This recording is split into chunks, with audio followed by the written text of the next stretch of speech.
No, amandla kaNkulunkulu uyadeny uthi lento le ukuthi mina ayenzeki. kukhona umuntu ongathiwa umbatha lo. Baningi abantu abasume wheelchair in our church. It's live. No, mina ngizokunikeza ubufakazi. Ngizokunikeza ubufakazi naye uyazi naye uDlamini. uDlamini uyazi. Ngikhuluma mina ngabantu uma say no, you are denying the fact. Ikhona le nto leyo. Because uma wena esontweni ni ingenzeki mhlambe eyenzeki kini. Kodwa ke we not deny the power of God. Khona abantu literally came blind. Bayabona namhlanje. Khona abantu who on wheelchair. Namhlanje we pray for them. They come to the church. They come to the church. We pray for them for the God.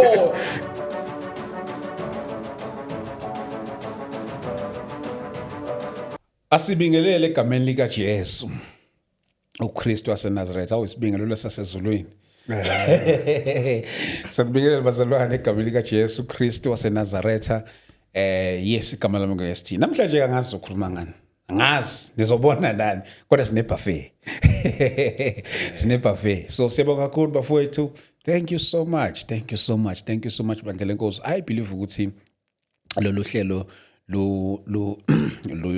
lo yasifundisa kakhulu. Lusifundisa sonke. Even nami I'm hosting it but I'm also learning. It's not a matter of sitting here asking questions but I'm also learning nami from the guest asuke ekhona lapha and hoping ukuthi nawe ulapha ekhaya kukhona okucoshayo lapha ofunda kukhona.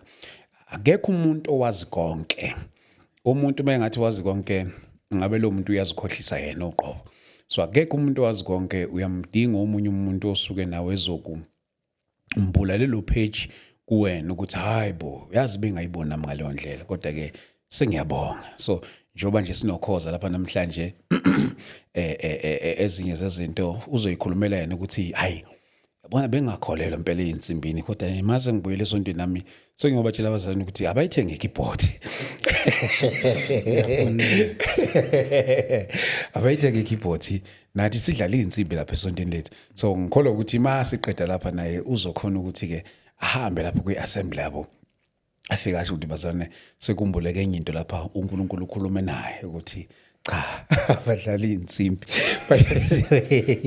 Wathi ngihamba athi ilokhu nje i-gospel music ifana wathi even nje laba bacula igospel bafana nabantu bacula umaskandi nje kuyena. Ayikhoza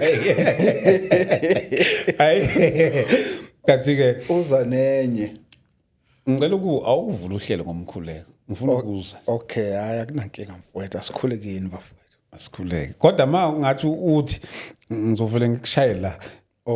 Cha hayi no ngiyadlala. Hayi asikhuleke ngiyadlala. Baba wethu omuhle osekhaya ezulwini sibonga nanti ithuba elihle osiphayo lona ukuba sikhulume ngamazwi akho. Sibonge nangomfowethu okuyena osibizayo ukuba sizoxoxa la. Siyafisa ke bathu namandla ukuba singazivezi thina kodwa siveze wena ngezwi lakho njengoba kunjalo. Baba wethu ke onamandla siyafisa futhi ukuthi uhlale olimini lwaloyo naloyo uthi konke akukhulumayo kube yilokhu okuvela kuwe. Baba wethu onamandla sibonge ke bathu ngileyo konke ke esithemba ukuthi uzokusenzela khona esikushilo nesingakushongo kodwa wena okwaziyo ukuthi siyakudinga ngoba ngeke sakuqeda konke ngesikhathi esisodwa. Siyabonga ke ukuthi ulungileyo egameni elihle leNkosi yethu Jesu Kristu okusamanje uzophatha phakade. Amen. Amen. Why nithi amen? Sivuma lokho kushoyo. Angenze sikucelile ukuthi uthandaza. Okay bese nivuma lokho engikushoyo. Sicelile phela ukuthi uthandaza. Enze sikucelile ukuthi uthandaza manje uthandazile sithi amen. Okay. Ukube bengingangicelanga. No, ukube besikhuleka sonke. Ukube sikhuleka sonke ngabe sikhuleke sonke sithi nathi nami ithi in the name of Jesus amen. Okay ke ukube njengoba bengiqedile mina ukukhuleka uqede kuphi mina njengoba ngithe amen njengoba ngicelile sicelile angithi sijile sathi amen no angithi ngisaqhubeka nenkulumo ukube ke nina niqedile ngaleso sikhathi mina mangithi amen mina ngaqhubeka ngabe saqhubeka kube mina ke manje ke nina nithula ukuthi benizobe seniqedile ukukhuleka mina ke bese ngithi ke amen emva kokuba senikade sinithule nina ubuzo amen amen okwenzani amen uqedile phela amen phela kasho ukuthi uqedile amen uthi usho njalo phela usho ukuthi akube njalo manje bezothi akube njalo ini ke ningangizwa angithi uthi sithandaza into eyodwa siyakholwa ukuthi uthandaza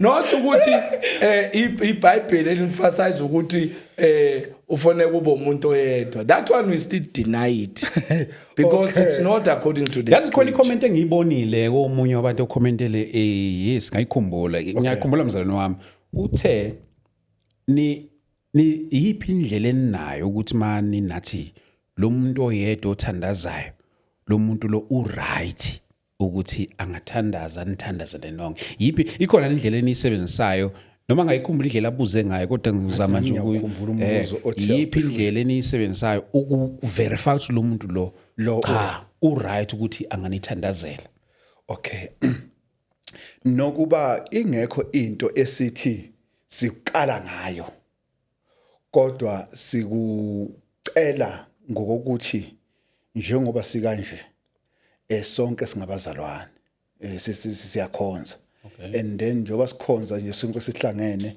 umzalwane yabo bese kuyasho ukuthi okay ke sicela umzalwane bani akhuleke ayikho into ethi uzozukhuleke ngoba wena mhlawumbe phakathi neviki ubonakale wenza lokho as long nje kungukuthi ushunyayeziwe ivangeli wakholwa ivangeli wabhabhadizwa inkosi yakunezela ebandleni umzalwane mangabe kunephunga elikhona lokuthi siyazi ukuthi noma sesizwile sizodila naleyo nto leyo esizwile ukuthi uyayenza ngenkathi sidila nayo futhi sizokwazi ukuthi i-leadership yonke iyazi ukuthi okay dilwa nale issue leyo ukuthi ukhoza wenza 1 2 3 and then ke mangabe kungukuthi ngiyaphenduka kule nto leyo is fine mangabe kungukuthi futhi angiphenduki kule nto leyo kufanele ukuthi kulandelwe inyathelo ezifundiswa iBhayibheli zempatho eqinile bese ke kuba into eyaziwayo public ebandleni ukuthi ibandla ukhoza lizahlukanisile naye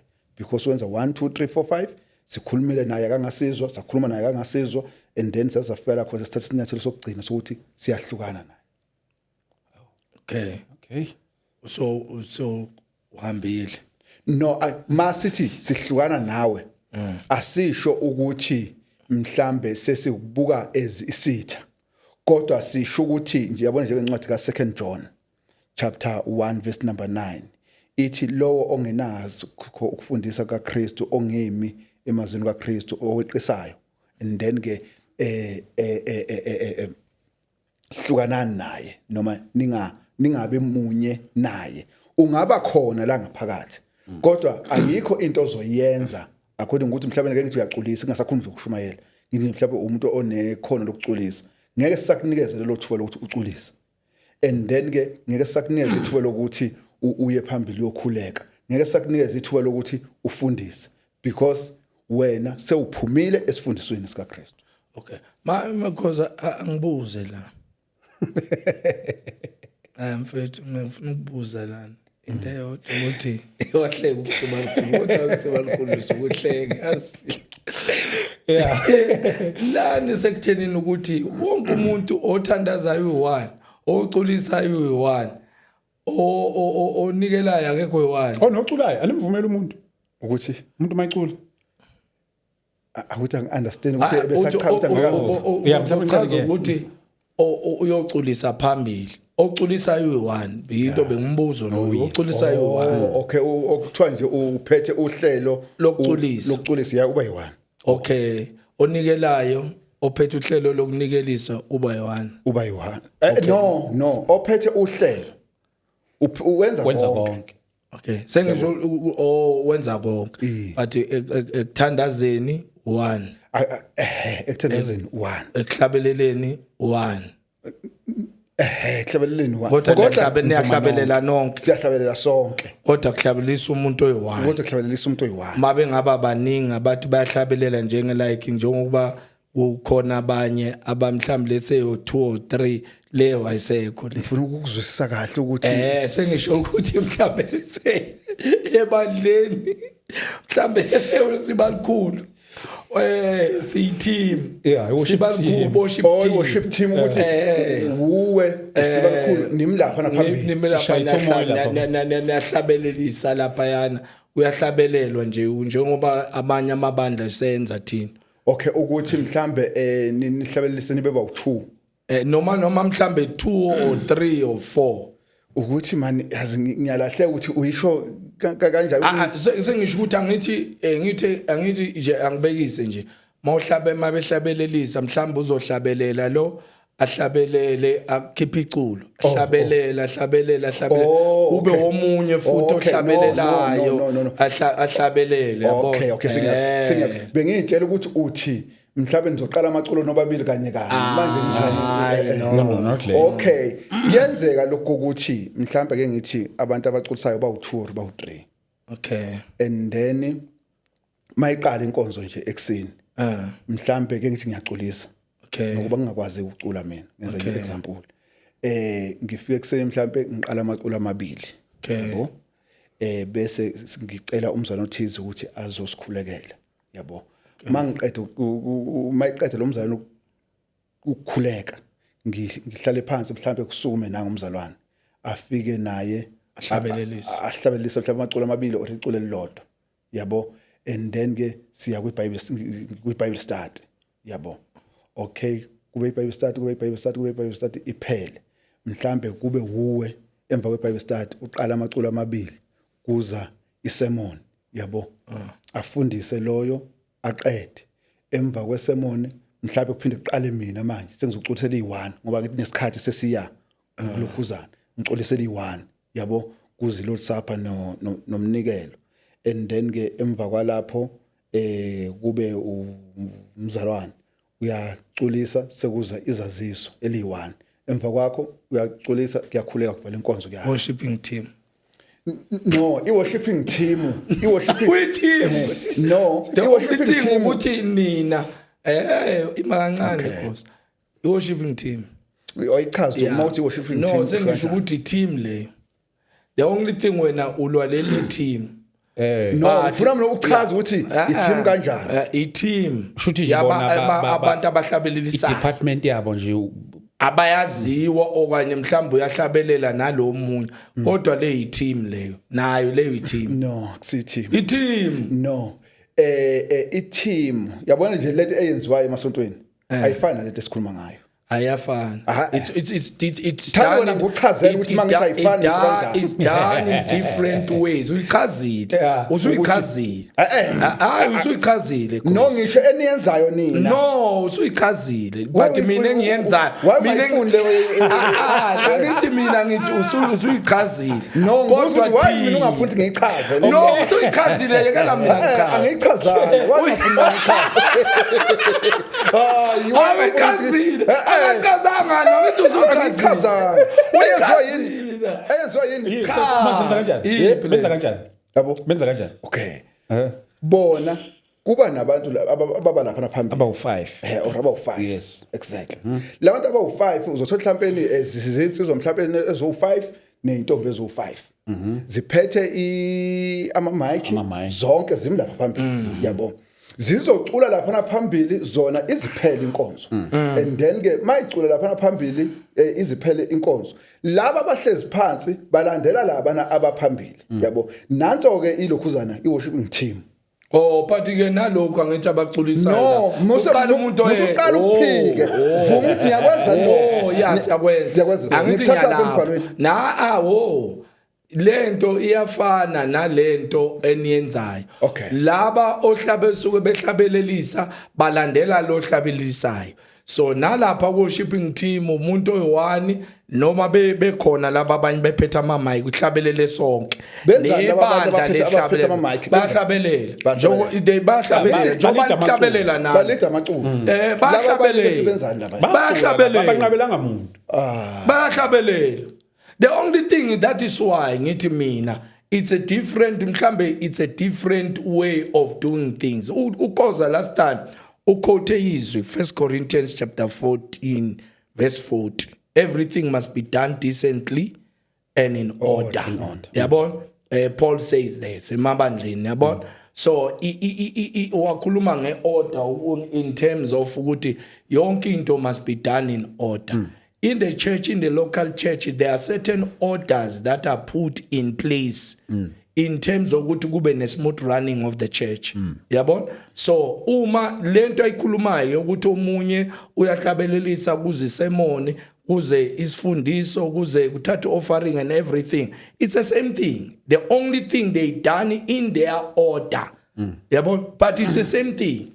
Yabona? Because even nayo leyo where is in the Bible ipha leyo ukuthi mase kuzohlabelela mase kuzisemona uhlabelela lo mase kuzomunye uhlabelela lo. Wena ufuna ukuyifoster ukuthi iye kulento lena wena oyenza. No mina ikhona Nkosi. Ufuna ukuyifoster ukuthi iye kulento le. Mangabe sikhuluma ngokuthi athi mina ngifundele izwi. Okay. 2 Chronicles chapter 5 verse 13. Bani? 2 Chronicles chapter 5 verse 13. Okay. It says here, the trumpeters and singers join together to praise and thank the Lord with one voice. Chapter 5 verse 13. Okay. The trumpeters and the singers join together to praise and thank the Lord with the one voice. They raise their voices accompanied by trumpets, cymbals, and musical instrument in the praise to the Lord. He is good, he is faithful, love and joy forever. The temple of the Lord's temple was filled with a cloud. Okay, ithini inkulumo? No, sengikhulumela ukuthi le mina engikhulumelayo angithi uthi wena one there were no asibezingekho insimbi. Yabona? Bengigcina singakangeni kuyini. Iyafana siyakhona. Angithi bathi worship. Ukhulume ngeworship baphatha ama mic lapha phambili. Yabona? And baphatha ama mic lapha phambili. Angithi yabona? So mina the only thing nina aninawo ama mic. Yabona futhi manje nje sibalukhulu fanele donate ngama mic uzokwenza ukuthi anisebenzisa sound siyayisebenzisa ama mic nawo sebenzisa. Oh that's good. Okay. Ngiyajabula mabesebenzisa ama mic. No ngisafuna ukulalela ngifuna ukuphendula ngiyajabula manisebenzisa ama mic. Ngakuphendula kulo mbhalo lo. Phendula. Okay. Mawulalela lenkulumo le. Ukuthi obani laba babeshaya amacilongo number 1. Number 2 laba babeshaya amacilongo babewashaya kuphi? Yabo. Number 1 lana abantu ababeshaya amacilongo la mongabheka nje kakhulu uverse number 11. Yabo. Uzokutshela ukuthi abantu ababeshaya amacilongo la kwakungobani? Kwakungaba priest. Number 2 labantu ababeshaya amacilongo la babengawashaya ethempelini. Yabo. And then ke uma ke sikhuluma ke ngokushaywa ke kwamacilongo ike sikhulume nje ngokwamacilongo yabo because icilongo ngake ngathi ngikhuluma nomunye umuntu ngamuzwa ukuthi icilongo kwacilongo lelo akalazi ukuthi yini icilongo yabo uthatha ukuthi icilongo ilezi imbambo kaSathane lezi ezishaywayo lezi keyboard leyani keyboard keyboard imbambo kaSathane ilokhuzana icilongo ne keyboard izinto ezimpilo ezahlukene lezo. Okay ke icilongo li compose obani? Compose obani icilongo? Mothi li compose obani? I think lo ukhuluma ngecilongo ngokwe sound. Not ngokwebhuku. Angisho lele bhuku ngisho lele bhuku. Ngisho leli mina lelo khuzana ukuthi uyazi ukuthi ngiyathanda mawuthi keyboard. yazi ukuthi i-keyboard ngokuthi inama sound ahlukahlukene including lecilongo. Okay. Uyakwazi lokho? Ukuthi i-keyboard ngiyakuzwa lapho ukuthi i-keyboard uma usuthi including necilongo usho kanjani? i-sound yecilongo. Likhala kanjani icilongo? Mhlawumbe ngiqale ngibuze lapho. Icilongo ake ngiqale sithi mhlawumbe yini icilongo? Mina ngibuze wena likhala kanjani? Okay, icilongo likhala linama sound ahlukene. Kuya ngokuthi lelo cilongo imali shaywa ngaleso sikhathi shayelwane. Ulithatha phi icilongo? Mina angilazi, mhlambe ngifuna ukulazi. Icilongo ilento lena ethe abanye bayibiza ukuthi iharpo. Ikhala kanjani? Yabo. Mayikhala lento ayikhaliseli ikaningi emakhaya bese ikhalisela mhlawumbe kuthiwa umsindo or mhlawumbe ke yimpi kanjalo. Ivuvuzela. Not ivuvuzela. Yini? Yakhiwa ngento eyinsimbi so. Okay, ngiyayibona. Ake sithi sayibona. Okay. Yakhiwa ngento eyinsimbi ibe ngazithi iyaraw kusho ifike yabona lento le alarm. Le makuthiwa khale alarm. Yayibona lento makuthiwa khale alarm. Iprompter le ushoyo. Bese iba inento engathi the. Bese yes, ngiyabona. Bese mawuyifutha yabo. Ithi kodwa kuya ngokuthi lo muntu oyishayayo uyishaya kumuphi umqondo yena mayishaya. Okay, manje awuye enkulumeni yakho ngalicilongo. Okay. Ngisekuthenini ke lana ke makukhulunywa ngamacilongo. Kukhulunywa ukuthi la macilongo ayeshawa obani abapriest. Yabo.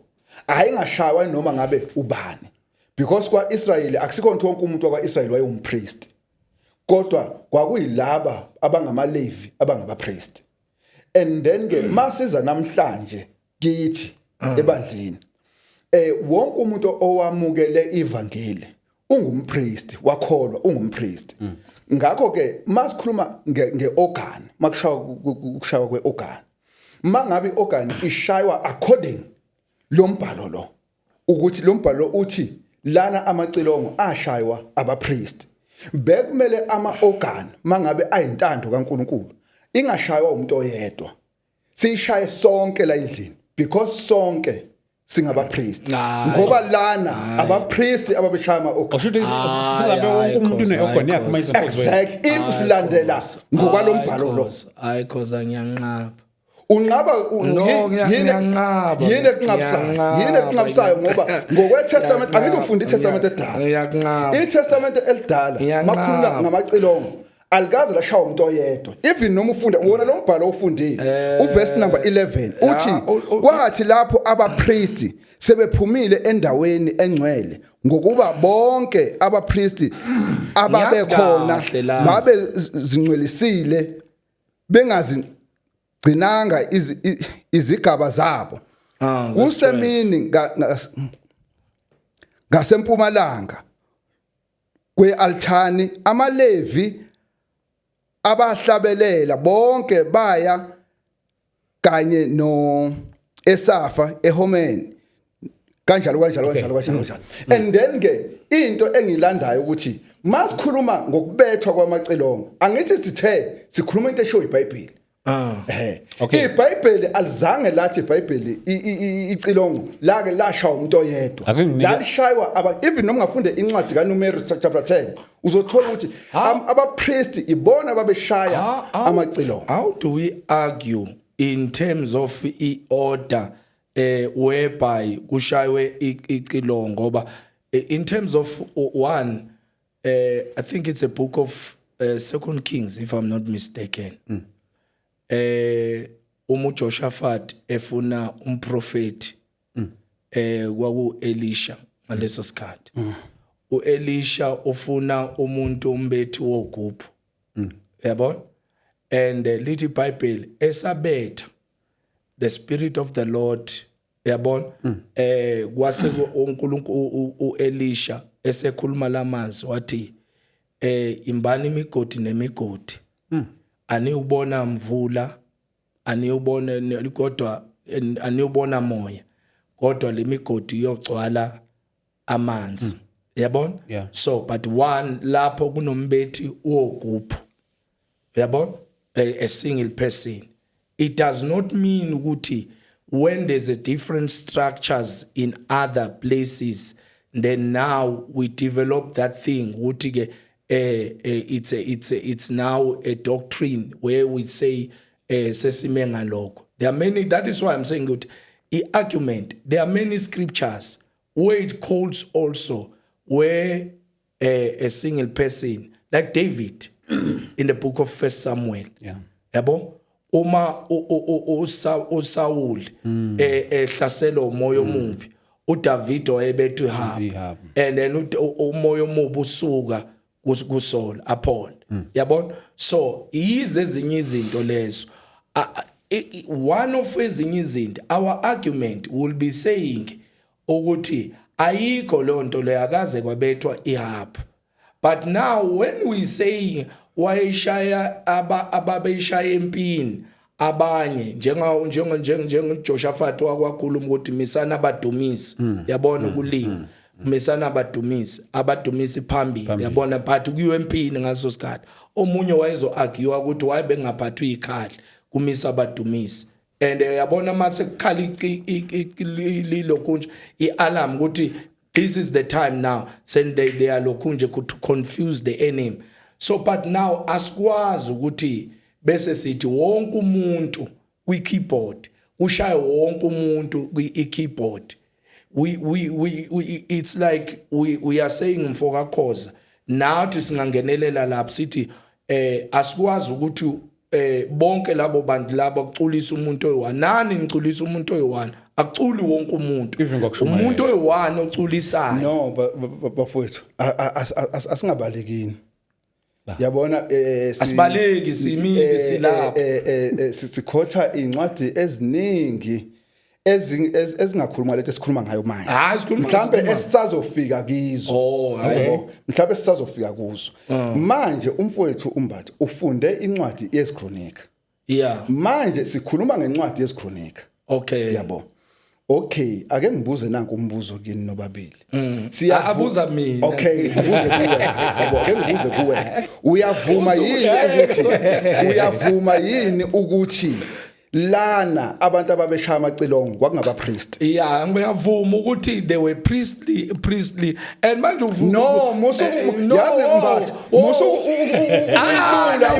umbuzo uqonde ngqo uthi uyavuma yini ukuthi abapriest ababeshaya amacilongo imakancane khoza ungangifaki amazwi emlonyeni nifuna uyeso no mina ngifuna nje uyeso hayi kahle ukukhoza akaza ngiphendula ngo-yes or no akazi athi yes awukazi umbuze na uthi ngikubuza mina kwazi ngiphendula yes wena ufuna ukulanda mangilanda mina uyangicrash umbuzo wami uthi uyavuma yini ukuthi kwakungabapriest laba babeshaya amacilongo la angithi wena uze kumbhalo lo ngokuthi usupport ukuthi ukushaywa kweinsimbi ngokwalombhalo lo okay ngithi ke mina uyavuma yini ukuthi kwakungabapriest ba wrong yini makube ngimisa makube kukhona abantu abalokhunjana abashaya insimbi enkonzweni angithi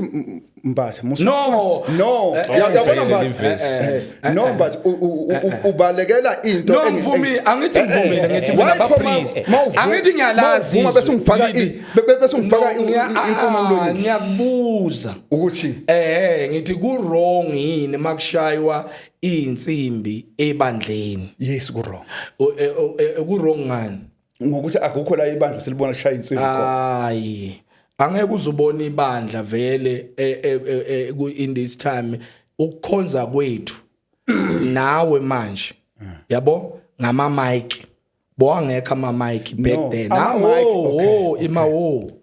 boangekho ama mic then sebenzisa ama mic nisebenzisa PA system yayingekho then back then asingacrash izinto zokushaya kweinsimbi kanti nathi sisebenzisa ama mic nina get rid of ama mic ngoba ama mic nawo awekho biblical ngoba inzuzo yakulombuzo ukuthi nginikeza ama mic wena eBhayibhelini la wena wasebenzisayo lawa nami engisebenzisayo Yabo? So it's very very important. Uphendule nje unginikeza ithuba. Nginikeza ithuba ngoba pendula. Okay. Yabona ama mic. Yeah. Nama organ. Ebandleni awenzi into efanayo. Masithi iorgan asivumelani nayo. Yingoba iorgan ingena entweni uNkulunkulu athe ayenziwe. uNkulunkulu uthe asicule. Akasho ukuthi asishaye iorgan. Iorgan is like a symbol. Symbol yani. A symbol. Yeah. It's like a symbol. Like for example wena uqeda ukukhuluma ngecilongo wena elishaywayo. Angithi ukhuluma ngecilongo ngoba ubukade ukhothela kwisikole. Yes, it's like icilongo. Yabo? So iorgan. So idlala umuntu ayikwazi uyidlala yona. Yeah. Iorgan idlala umuntu okuthiwe kuye cula yena waseshaya iorgan. Nonke nisebenzisa ama mic esontweni.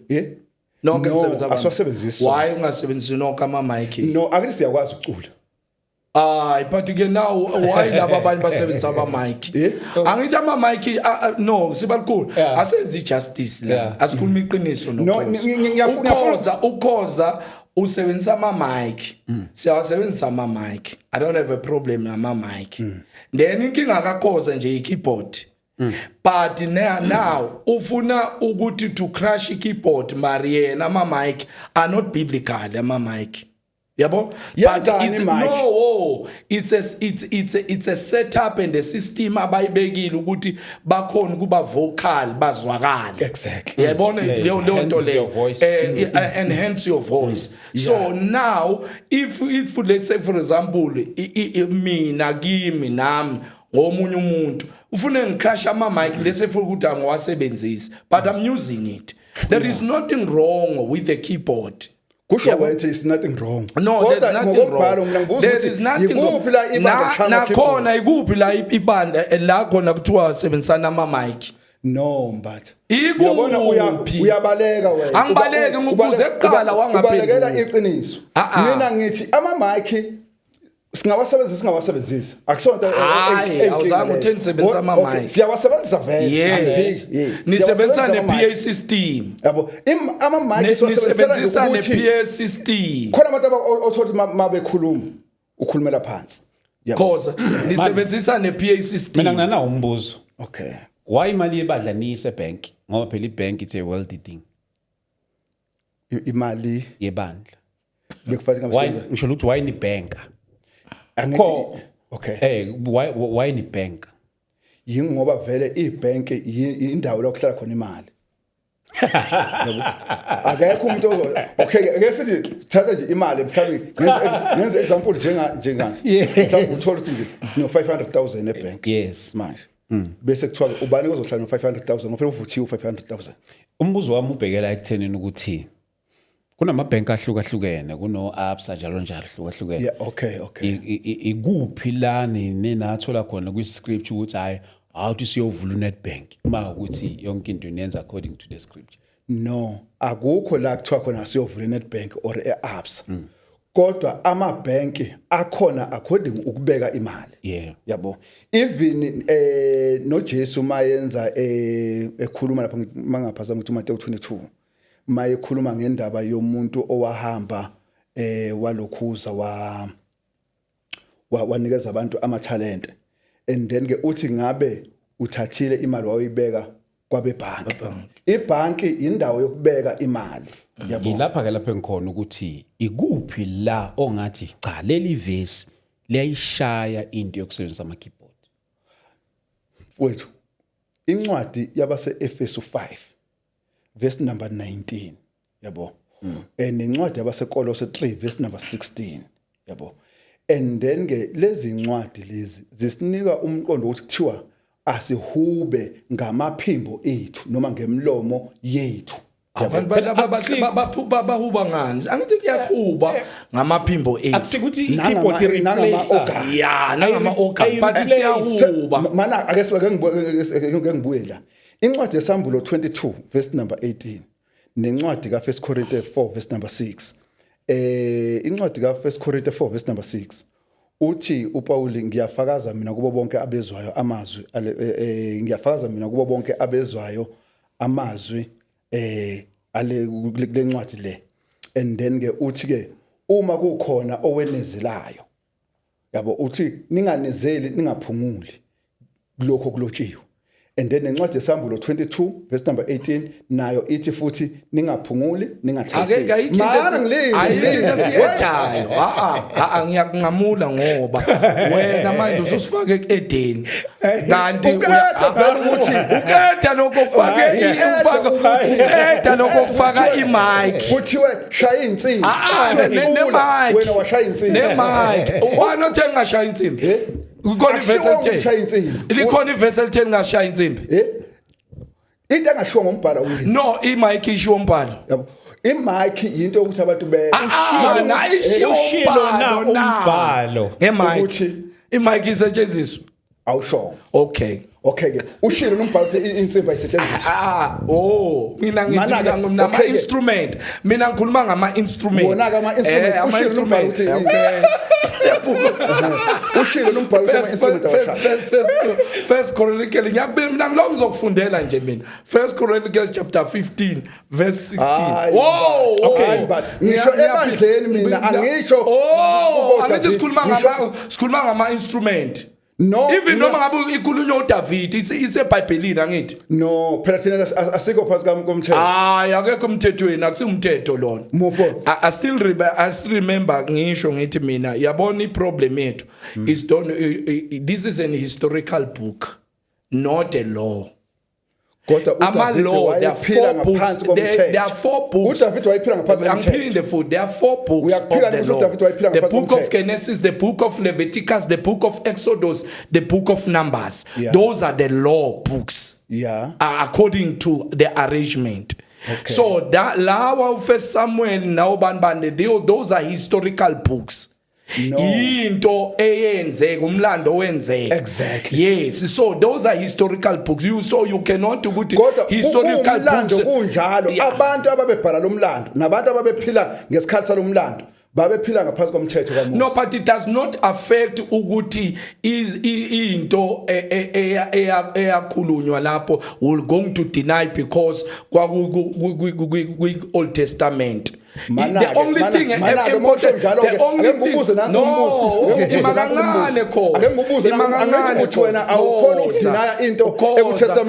is the Old Testament.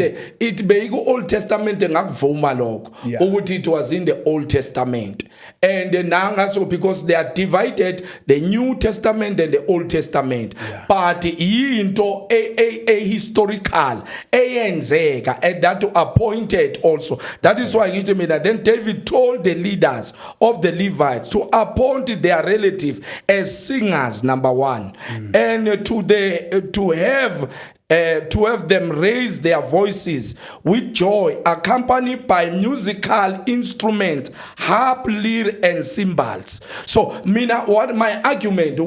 You cannot crush is scripture, and you are quoting in the Old Testament as well. No, okay, no, but mina ngikhuluma ngebandla lika Kristu. Ngikhuluma ngebandla lika Kristu. So this is not a scripture. Yabo. I-scripture. Okay. Kodwa lento yayingenziwa ebandleni. Yazi ngicela ukubuza nansi into.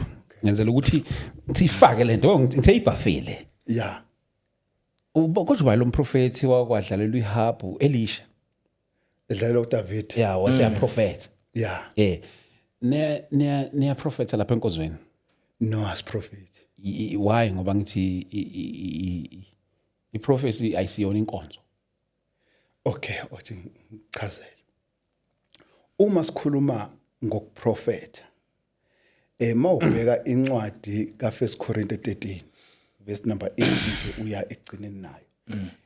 Izokutshela ukuthi nokuba kukhona ukuprofeta, nokuba kukhona ikhuluma ngezilimi, nokuba kukhona ukwazi, konke lokho mase kufikile okupheleleyo kuyokhawuka.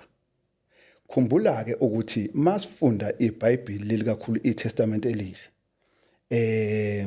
uma ngabe silifunda thina namhlanje kanje laba ababekade bebhalelwa njengabazali baseKorinte babe ngaphethe iBhayibheli kanje kodwa babethola incwadi eyayize kubo Okay. Ngakho ke njengoba kwakuze incwadi kubo ibatshela ukuthi mase kufikile okupheleleyo lokhu okuyingxenye kuzokukhawuka ngokuba siprofeta ingxenye sazi ingxenye. Okay ke umbuzo ke uthi ke yini ukuprofeta? Ngokwencwadi kaExodus chapter 7 masibuka iexample ukuthi yini ukuprofeta. uNkulunkulu uthi kuMose, wena Mose uzokuba njengoNkulunkulu kumfowenu uAaron. Wena uzokuthatha amazwi kimi uwanikeze umfowenu uAaron. uAaron awanikeze uFaro. Kusho ngamagama aseduze ukuprofeta ukuthi omunye ukhulumela omunye. And then ke uma ke sibuya ke namhlanje ke ngokuprofeta incwadi ka2 Peter chapter 1 verse number 19 ithi sesinalo izwi lesiprofeto eliqinisekile kakhulu enenza kahle ukuliqaphela kungathi isibane sikhanya endaweni eminyama kuze kuse ikhwezi liphumele ezinhlizweni zenu. And then nencwadi yesambulo 1 verse number 3 ithi babusisiwe abafundayo nabo abezwayo amazwi alesi siprofeto bagcine okulotshiwe kuso. Ngamagama kaseduze ke thina isiprofeto esinaso namhlanje yizwi likaNkulunkulu. So uma let's say nyama nje manje ngitshela ukuthi yazini kuzokwenzeka ukuthi empilweni yakho uma ungakwenza ukuthi nokuthi ukubiza ngani lokho. Lokho nje kukunye nokubhula lokho. Kukunye nokubhula lokho yabo. Because uma mangabe yabona Dlamini mhlambe ezinye izinto bafuthu thank you. Mhlambe ezinye izinto kumele sibuye sihlehle sibe nalomqondo ukuba nje serious kuzo. Uma sikhuluma ngendaba kaNkulunkulu nendaba yabaprofeti. Yabona abaprofeti mawufunda incwadi kaAmos 3 verse number 7. Yeah. Uthi uNkulunkulu ngomprofeti Amos ngokuba uJehova uNkulunkulu akenzi lutho engambulanga imfihlakalo yakhe ezincikweni zakhe abaprofeti. Mana before uzoya lapho ngizonikeza ubambatha manje naye aphendule kulolu daba. Okay. Mhlambe ngikhuluma lento not egameni lokuba umprofeti. Okay. Bathi ngikhuluma nje egameni lokuthi mhlawumbe umoya ongcwele ukhulume nami. Ngazi ukuthi manje wasithi yavuka awukhola umoya ongcwele uyakhuluma uyakhola khana uqedela lenkulumo. Okay man uyakhola umoya ongcwele uyakhuluma. Uyakhuluma kanjani ngaphandle kwalokho kusho izwi usho okunye singakwazi okungashiwo lokho iBhayibheli. Uvele nje ukhona ngombonile lapha lathi ukhoza ukuthi akasili watchtower kodwa. Yeah. So awukholelwa ukuthi umoya ongcwele uyakhuluma. Yeah, it's fine according to the Bible mhlambe ngasho kanjalo mhlambe angathi mhlambe okay according to the Bible ukukuwonisha samoya samawo awukholelwa ukuthi umoya ongcwele angakhona ukukhuluma nawe ukhulume nami nokuthi egameni lokuba umprofeti ukuthi umprofeti ke cha could be anybody but no mfowethu ake ngibekele kanje kulokho strange kulokho ngingayenzile nale ukhona umehluko ukuthi ngiyakubona ukuthi nansi imoto isiphelelwa ama brake bese ngithi Dlamini njoba le moto kukanje izokufaka engozini iba careful lungisa imoto yabo lokho nje umbono wento engiyibonayo ukuthi nansi not ukuthi kunomoya ongcwele ofika wangihlebezela wazokhuluma nami lo nto leyo cha umbono nje wento engiyibonayo futhi ke ngakusho nje lokho ngingakunqini kithi nje sisonke even mhlabe nakubantu ababukele akukho umuntu okuthiwa uthi yena kufike umoya ongcwele ozomtshela into ethize because iBhayibheli liphelele ngaphandle masithi iBhayibheli liyashoda. Okay anginike bombathi hayi ngathi le prophecy ngathi safune siyenze le subject yayo ifuna nje isikhathi sayo siyenze le subject yayo yodwa. Okay 1 ukhothe 1 Corinthians chapter 13 1 ngifuna ufunda nje uverse 1 wakhona no verse 2 uthi if I speak the languages of men and the angels but do not have love ngoba the essence there it's love. Paul was emphasizing about love there yabona and do not have love, I am a sound going on changing cymbal. Besathi uverse 2 wakhona athi, if I have the gift of prophecy, if I have a gift of prophecy and understanding all mysteries and all knowledge, and if I have all faith so that I can move mountain, but do not have the love, I do not have love, I am nothing. The emphasis in the 1 Corinthians, it's all about love. Paul was speaking about love. So he says that if I have the gift of prophecy, there is a gift of prophecy. Where?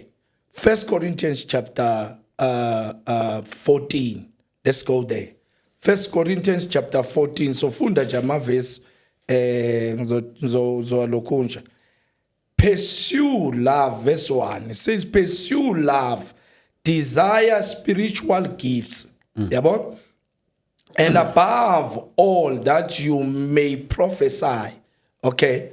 Here there are different analogy in terms of a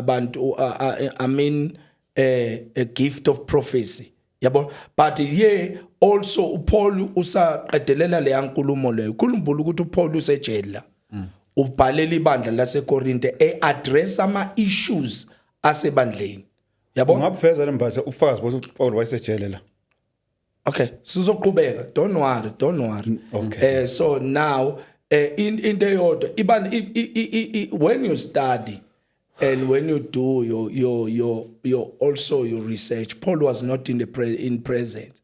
That is why I think ngizwile ngomndeni kaChloe ukuthi kukhona ukuxokozela. Paul was not present, he was in prison. So nalokho futhi, that's why ngisho ngithi sizolokho esifunda sizofunda. Sofunda into eningi yabo ukuthi kuningi efanele sikufunda. Yabo? So now in besathi la ku verse that is verse 3 ngiya in lokhunja. Angithi I'm touching in terms of prophecy. But the person who prophesies speak to people for edification and encouragement and consolation. Prophecy inemgomo yakhona. It does not mean good prophecy is not there. Prophecy is there. So ngamagama uyayiconfirm lebambatha ukuthi prophecy. Prophecy khona. So now verse 4 because now verse 5. Okay. The person who speak in another language build himself, but the person who prophesies builds up the church. A person who prophesies builds up what? The church. Okay. I wish all of you spoke in another language, but even more that you prophesy. The person who prophesies is greater than the person who speaks in languages, unless he is interpreted so that the church may be built up. So now masithi umoya ongcwele akakhuluma kulezi sikhathi, it's an error. We don't have a Holy Spirit. One, I think we will go back encwadini yezenzo. Uma lithi iBhayibheli chapter 19, onhlani kholwa namkela yini umoya ongcwele. Amakholwa lapho honest athi asizwanga nokuzwa ngaye. Ngicela ukubuza lo mbuzo ubuzokhosi namamukela. Samamukela. Mhlambe ngibona ukuthi ubuye ungaspeak isikhathi bengilokuthi ngizama ukumnikeza ithuba ukuthi akhulume aqede. Ngingamngena emlonyeni nami ngikhulume ngiqede angangena. Ayangena ngizothula because okay. Uma sikhuluma ngokuprofeta sikhuluma ngumuntu owayekhuluma egameni likaNkulunkulu. And then ke ekhuluma ngenkathi iBhayibheli lingakabhalwa kanje. And then ke chapter 14 lo amfundayo njoba ethi uPaul jongelelani noma bhekelelani iziphiwo zokomoya ikakhulu ukuprofeta. Yes, lapho abantu yayisekhona into yokuthini yokuthi abantu bayaprofeta. And then ke kodwa sesinezwi sekuthiwa sekuneBhayibheli akasekho umuntu okuthiwa uyaprofeta ngoba umbuzo wokuqala uzothi uprofeta ini lo muntu lo and then ke mangabe lento ayiprofeta sizoyiqinisekisa kanjani ukuthi iyiyo na ngoba izwi lithi iBhayibheli leli liyisiprofeto. Number 2, mawubheka incwadi ka2 Timothy chapter 3 verse number 16 ithi yonke imibhalo iphefumulelwe uNkulunkulu ilungele ukusifundisa nokusiphelelisa ukuze umuntu kaNkulunkulu apheleselwe yonke imisebenzi emihle. Imibhalo iyona ephelelisa umuntu. Mangabe umuntu eqhamuka ethi ngingumprofeti noma ngiyaprofeta noma ngiyakuprofeta lento ayikhulumayo uyithatha ngoba uchapter 13 lobe ngumkhoda uma ubheka uverse number 10 wakhona First Corinthians 13 uthi ke uverse number 10 kepha nxa siqala verse number 9 ithi ngokuba sazi ingxenye siprofeta ingxenye kepha nxa sekufikile okupheleleyo lokho okuyingxenye kuyakhawuka lapho ngisengumntwana ngakhulumisa okomntwana ngaqondisa okomntwana ngazidlisa okomntwana kuthe sengiyindoda ngayeka okobuntwana ngokuba manje sibona esibukweni kalufifi kepha lapho sobukana ubuso nobuso manje ngazi ingxenye kepha lapho ngiyakwaziwa ngokupheleleyo njengokuba kade ngaziwa ngokuphelele manje ke kumi ukukholwa nokwethemba nothando lokho kokuthathu kepha okukhulu kulokho luthando. Uyabona ke ukuthi lezi zinto lezi zisesikhwameni esisodwa ukuprofeta ukukhuluma ngezilimi ukhumusha izilimi kwakusesikhwameni esisodwa kungukuthi yizipho lezi uNkulunkulu ayeziphe abazalwane ngalesa sikhathi iBhayibheli lingakabi kanje. Lapho sekukhona iBhayibheli sonke silalela amazwi kaNkulunkulu uma ngabe sivumelana ngokuthi amazwi aphelele. Uzlamini asibuyela kodwa chapter mina uyabona ukuthi interpretation it's another way. I explain. Paul the emphasis laphayana chapter 13 he emphasized in terms of love. Paul never denied prophecy. That's simply prophet chapter 13 ukhuluma chapter 13 proceeding chapter 14 ukhuluma gift of prophecy. That simply means Paul is confused. If it's kanjalo phela akakhulumanga this is not a progressive this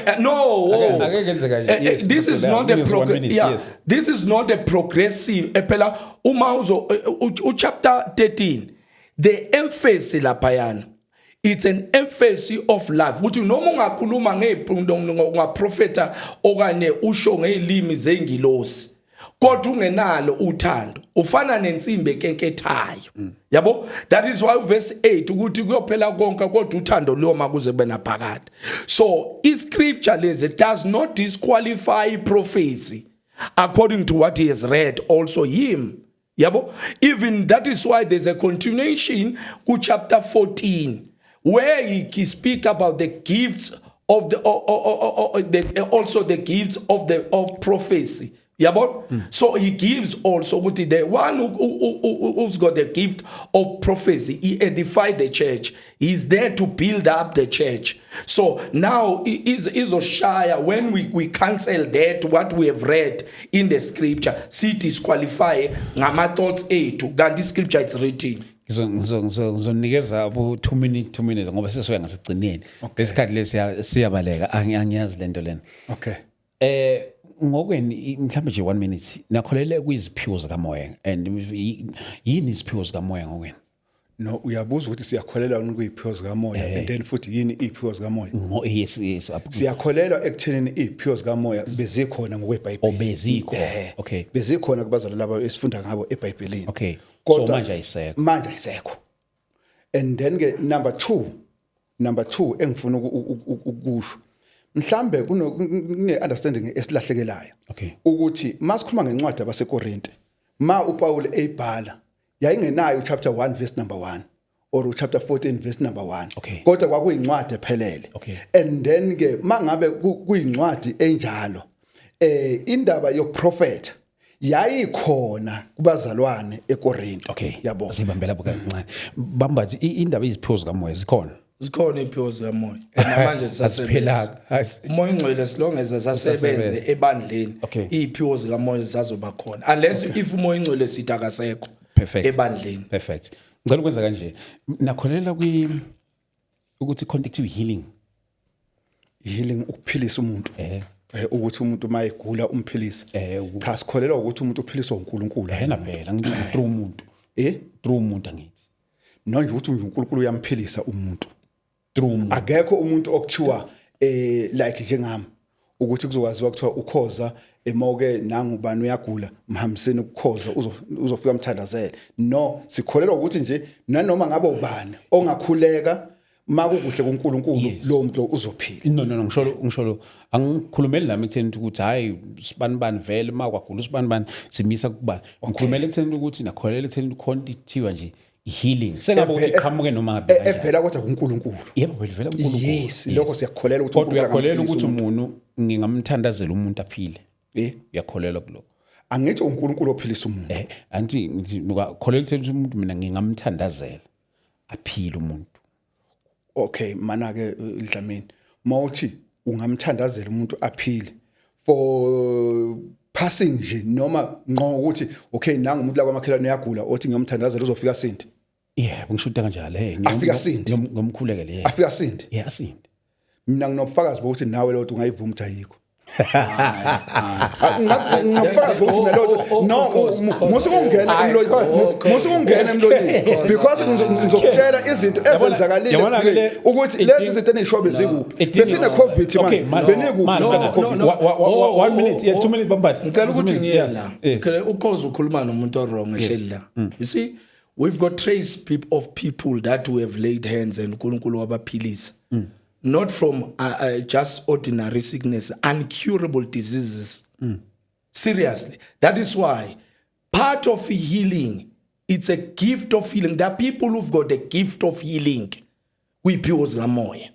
So if of course I deny that, there are people from also for our church, some of them, even some other people, during COVID-19, where were we? During we were here. So thina sikhulumela thina besikhona uNkulunkulu uyasebenza ngabantu. Ngiyavuma le ukuthi uNkulunkulu usebenzisa umuntu for healing, but to deny healing ukuthi ngoba na if you don't have that gift you don't have. Okay, because ufuthi wena nanga umuntu okay ake ngenze nana isibonelo somuntu uthi uhlele ku wheelchair. Yeah, lo muntu lo ukholelwa umuntu angasukuma ku wheelchair ekhulekeliwe egameni likaJesu aphila. Hayi mfowethu leyo nto leyampumpunge. Hayi no yazi yabona ke leyo Dlamini amampunge ke lawo. Yabona ke leyo ingafuna Dlamini simhlalele nje ngathi amampunge. No cause it's a doctrine, it's a bondage of doctrine. No Dlamini ungahleki umuntu elimala uyalimala ukhozi ulimela ukhozi when it comes to that ulimela. Let me just show you something. Mina ukhoza I invite ukhoza. Okay. Alethe umuntu yabona ngiputha i-challenge now and I'm serious when I'm saying that. Okay. In the name of Jesus Christ, I represent Christ me. Let umuntu wena khoza omaziyo even with anything mhlambe edisform sizobona lapho ukuthi lo muntu lo uNkulunkulu angeke amphilise na on that day. Even yesterday in our in yesterday I'm not talking about into it's angithi siyashoot it's life. A person who came deaf not speaking uhambe ekhuluma. We are not talking that's why we say abantu abaningi bedlalwa izangoma because we deny the power kaNkulunkulu ebandleni. Kathi ngikhoza kanjani lapha cause no Dlamini yes ngiya-understand ukuthi ni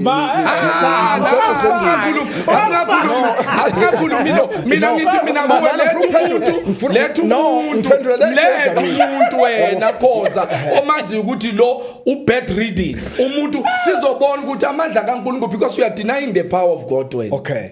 No, amandla kaNkulunkulu uyawadeny uthi lento ukuthi mina kukhona umuntu ongathiwa umbatha lo. Baningi abantu abasukume wheelchair in our church. It's live. No, mina ngizokunikeza ubufakazi. Ngizokunikeza ubufakazi naye uyazi naye uDlamini. uDlamini uyazi. Ngikhuluma mina ngabantu uma you say no, you are denying the fact. Ikhona le nto leyo because uma wena esontweni ni ingenzeki mhlambe eyenzeki kini kodwa ke we not deny the power of God. Khona abantu aba literally came blind bayabona namhlanje. Khona abantu uwe on wheelchair namhlanje we pray for them. They come to the church. They come to the church. We pray for the foreign God. I cannot argue with you in the level of denying when we deny amandla kaNkulunkulu. I understand. So but now in the to say ukuthi abantu now that is why abantu enkonza nabo uthola ukuthi baye enyangeni. It's because of all these things deny amandla kaNkulunkulu. No bayaya utshelwa yimi abaningi abakhonza enkonzweni ezideny amandla njengoba deny baye enyangeni. Ngokutshela iqiniso inyanga futhi isuke ezineqiniso ukuthi abazalwane bayeza because njengoba nazo futhi inyanga ziyasho ukuthi abantu bayeza bezofuna amandla kubo. One thing mina I challenge even nenyanga engathi ukhona la khona eyake encounter mina in their lives. Kuneyiphiwo zikaMoya Ingcwele khoza lapho sifuneke singadeny le azigcina ngeBhayibhelini zisenzeka namanje. uMoya Ingcwele usaphila nakulesi sikhathi samanje. uJesu akakabuyi. So ioperation kaMoya Ingcwele isesekhona unless you deny the Holy Spirit operation and the presence of the Holy Spirit, you will deny the power of the Lord. Mina Dlamini ayabona lapho yabona makhulunywa on that one. There's still power of God. No lena yabo le your healing deliverance ifuna nje isihloko sayo futhi angazi ngathi singayenza kanjani ngathi singa ufike nomuntu ogula afike nawe afike nawe mina ngisabe uvela umlethe khona la kodwa khoza uhambe futhi uze ne medical report sibuye futhi siyochecka i medical report futhi after qeda ukukhulekelwa ukuthi what are the doctors saying.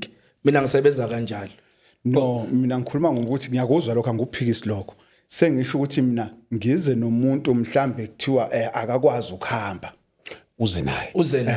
Simbeke la sithi mthandazela kuleyo session. Okay. Kodwa khoza leyo asingayibalekeli ukuthi abantu bayaphila kakhulu.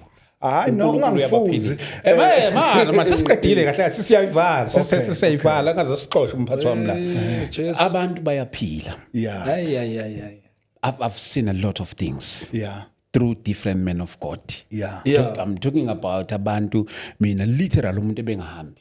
Literal umuntu ebengaboni. Literal ukuthi nje phela ke ngoba nesikhathi sesiphelile ngeke nami ngize ngibamenshine njalo. Kodwa ngikhuluma into bongifakazela nabantu mhlawumbe nawe ukukhona imiracle wakwayibona ngicela ukuthi ucomment la kungasesikho nje mhlawumbe ukuthi